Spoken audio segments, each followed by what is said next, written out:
So, my dad died 5 years ago.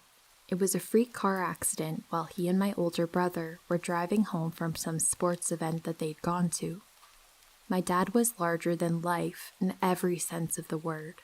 He was 6 feet 8 inches tall, covered in tattoos, and had a laugh that I swear you could hear across the country. Him and his twin brother, they were identical, played so many pranks on us while growing up that we sort of just got used to it. That has not changed. Only now, dear Dad has the final laugh. The night of his funeral, my uncle and I were sitting together in the backyard. Uncle was telling stories about Dad and some of their wild teenage years, and I remember so badly wanting to hug my dad. All of a sudden, my uncle and I hear the unmistakable sound of my dad laughing, followed by the back door slamming shut. Uncle and I stare at each other, wide-eyed, and then burst into laughter, because yeah, that's my dad for you. The door, in case you're wondering, turned out to be locked from the inside. Uncle and I were the only ones home at the time outside of my Rottweiler Beast, who cannot lock deadbolts, and it took an hour for us to find the spare key. My dad liked to move our spare keys around because it makes it harder for robbers to find. He's continued to prank us over the years. Our keys go missing, your phone will start blaring his favorite song at 3 a.m. out of nowhere, or you'll wake up to the sound of my dog growling that distinct rowdy rumble that he's only ever used while playing with my dad. His laughter is always heard, as well as the scent of Old Spice, his favorite cologne. We miss him every day, but he always manages to remind us that he gets the last laugh nowadays.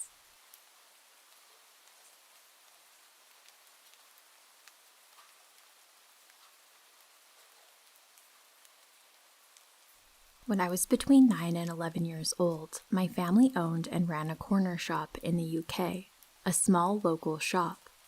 The shop was in a very old building, which had a previous incarnation as a pub and boarding house. From the day we moved in, my 3-year-old younger brother, Mom, and I all hated our house above the shop. There was a horrible, unwelcoming feeling in the living accommodations upstairs. I always felt watched and just uncomfortable. My brother had horrible nightmares, wouldn't sleep a night in his own room, but could never articulate why. My parents totally redecorated his room in a style he chose, American football theme, but he still refused to ever sleep in his bedroom. We all chose to stay downstairs in the small room behind the shop rather than spend any time upstairs. It also had a beautifully decorated bedroom upstairs. Night after night, I had horrible nightmares about a woman coming to my room and lying down on top of me. I would feel heavier and heavier until I couldn't breathe. I was 9 to 11 years old at the time. I never saw this woman in any detail, but would feel her come in, lay down on me, and crush me until I woke up. Thankfully, after 2 years, we moved out and I put my memories of the woman down to childhood bad dreams or a distorted memory. After we moved out, my dad converted the building into a number of flats and we kept it for years renting the flats out. 30 years have passed. Last week, my parents were visiting. We got to talking about that house and my mom said how much she hated living there.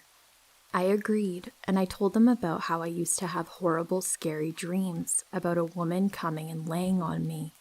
My dad looked really shocked. He then told me about one of his tenants who had rented one of the flats from him. He chalked him up as a weirdo. He stayed about 6 months. When he left, he told my dad all about the woman who would come in most nights and lay down on top of him until he felt he couldn't breathe. That's why he was moving out. So, I've been stewing on that, and I just didn't know where to share, and I joined Reddit just to post my story.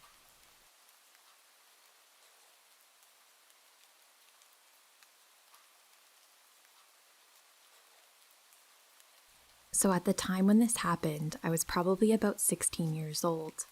I used to stay up playing games at night with my buddies, which, if I got too loud, would warrant a late night visit from my mom, telling me to keep it down. It was late one night, and all the lights in the house were off. My bedroom door was cracked and looking into the hallway, and it was just pitch black. So, out of the corner of my eye, I swear I see what I thought was my mom, with her head barely in the gap of the door and the door frame. It looked like she was yelling at me, or at least seemed upset, but I couldn't hear her since I was wearing my headphones. So I take my headphones off, and I go, "What?"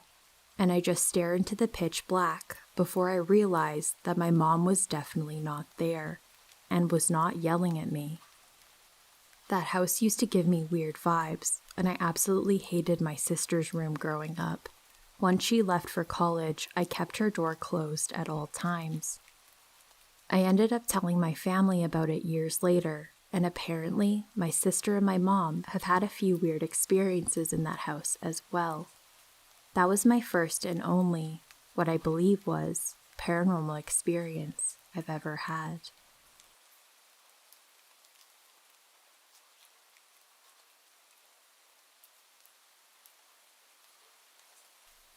When I was in elementary school, I think 7 to 9 years old. Sorry, I don't remember the exact age I was. I just know that I was in elementary school. I had a nightmare that for some reason I never forgot. The nightmare takes place at my grandmother's house in the front yard. I remember sitting there and seeing a red cap floating. I knew that was the ghost of a boy around the same age as me. That boy was throwing a ball at the end of my grandma's house.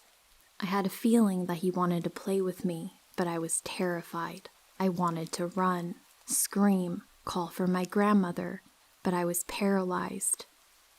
Meanwhile, the invisible kid kept playing with the ball like I wasn't there, but I knew that it was him who wouldn't let me leave. Suddenly, my cries for help were answered, and a white-winged horse came to me. I suddenly felt at peace, and the dream ended. It may all sound like the product of imagination. Maybe I've heard too many stories about angels, mystical beings, ghosts, and that's all that it was, right? However, my brother is almost 9 years younger than me, so at the time I had the dream, he was either a baby or wasn't even born yet, so there's no way I told him about the dream at that time, or that he would remember it. I have never talked about my dreams with him prior to the incident that I'm going to mention next. Years go by, and I was now in my 20s, and my brother was a teenager. We were all at my grandma's house, parents and my aunt included, for a barbecue. While we were eating, we started to discuss paranormal stuff and dreams. For some reason, I remembered the dream and shared it with everyone. After I finished my story, my brother mentions that he dreamt about the same invisible boy with a cap when he was around the same age I was when I had the dream. He mentioned that he felt terrified and paralyzed too, but nobody came to save him like in my case. I'm not sure if it's a weird coincidence or if my grandmother's house is haunted.